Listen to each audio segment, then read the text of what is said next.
In this video, I am going to provide you with what might seem to be common sense to some people and an easy method to figure out how to build concrete slabs so that you don't have to cut very many brick, or to where your bricks line up perfectly with the other bricks. And of course, this won't matter whether you're running them in this direction or in this direction here. And that will become visible in our first example here, where we have the bricks running in this direction on this side. And when we come up to the edge of the patio, if we haven't figured out the length of it, then you're either going to have to cut the last brick or take these bricks and space them out a little bit to where they will line up with the edge of the concrete. Now, this isn't going to be too difficult. If you only have about an inch or two and you didn't figure the concrete slab, all you need to do is space these a little further apart. So if I have a 1/2 inch gap in between them, I might need to put a 5/8 of an inch gap in between the next 6 or 7 of them so that I can increase the spacing and move each one of these bricks incrementally a little bit further until this one here lines up with the edge. So this won't be the end of the world and probably won't be noticeable by most people. However, there's no reason for you to let that happen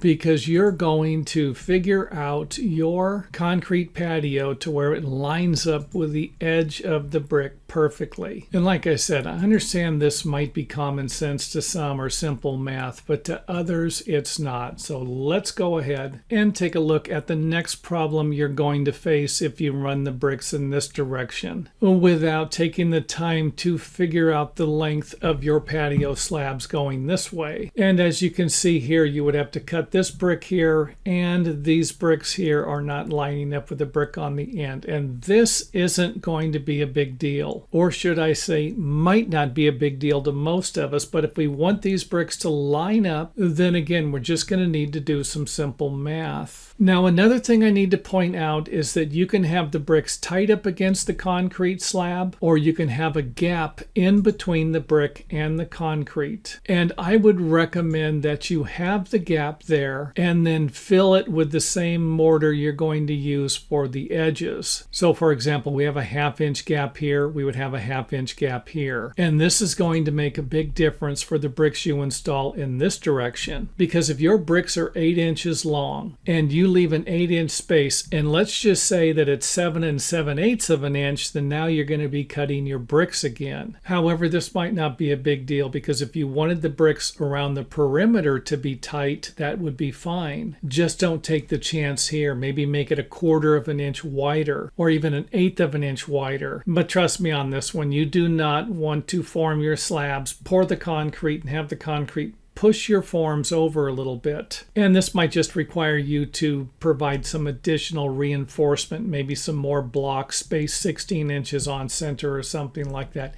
in between your forms. But again, I have to point that out. It's my job to prevent things from happening that have happened to others in the past, including myself. So in order to make all of this work out, all we need to do is figure out the length of the bricks running in both directions with the grout line or the line that we're going to fill with mortar when the bricks are installed around the perimeter and in between your patio slabs. However, before we do that, I went ahead and changed the slab so that we have a grout line in between everywhere we will be installing bricks around our concrete patio. But again, you can do it either way. This just seems to be a little bit easier. And of course, you can do this in a few different ways. I've done it before to where I've had rebar run through the concrete slabs and connect the two together. And I've also built the concrete slabs to where I could just fill this up with concrete or mortar and then set my bricks. But I won't be going over that in this video. This video was just meant to provide you with information on how to figure the length of the concrete slab so that you don't have to cut any bricks or cut the least amount possible while building your patio. And as always in our computer drawings, everything is perfectly straight and lines up perfectly, like this corner here. So let's go ahead and pan out here. and get to the math portion of the video. So the first thing we're going to do is figure out the length of the bricks running in either direction or in the direction we're going to need that measurement for, along with the spacing in between the bricks. And in our example here, we are going to have 3 5/8 of an inch wide bricks and a 1/2 inch grout line, providing us with a 4 1/8 inch measurement from one side of the brick to the other side of the brick. And of course, we can just simply use that calculation to figure out the point of the concrete slab from this point to this point here. And basically what we have are 30 bricks going all the way to the end, and we will simply subtract the last brick. However, keep in mind that if we use 4 1/8 inches, it's going to bring us to here. So we're going to need to subtract a 1/2 inch so that this brick here lines up with the edge of the concrete slab if you're going to use the grout line. If not, then you won't need to worry about it, because the patio slab will need to come all the way out to here. So hopefully that makes sense there. And you will basically do the same to the other side. And let's not forget that these are only measurements I'm providing. You can have as many bricks in between your patio slabs as you want to, or even fewer bricks. But you're going to have to use the bricks, or the size of the brick and the size of the grout line, to determine the width of the concrete slab. And if you're off a 1/2 of an inch, you could end up with a problem. So whatever you do, don't let this last 1/2 of an inch mess you up. And if all of the stuff I mentioned makes sense, then you can stop watching the video. If not, let's go ahead and break out the calculator and do some simple math to figure out whether or not these measurements are correct. So let's start with the first one here. We had 29 bricks, and we want to multiply it by 4 1/8.125 equals 119.625. And if you remember, we needed to subtract a 1/2 inch.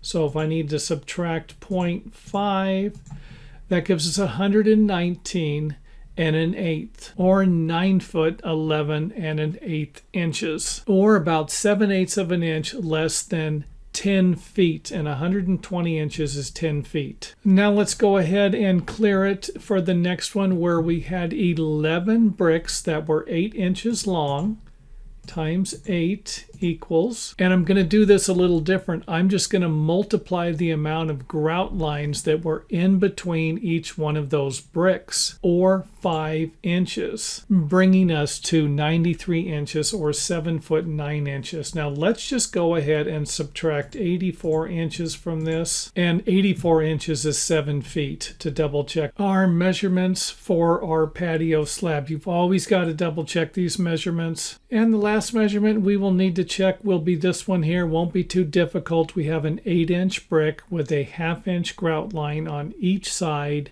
equaling 9 inches. And even though there are probably plenty of more things I could talk about when it comes to this right here, I am going to end the video right here with my last and final statement. And that, of course, will be, if you have any questions about this or comments, then feel free to leave them in the video comment area. Questions I will answer as soon as possible. And don't forget to hit the thumbs up button if you enjoyed the video or learned something from it.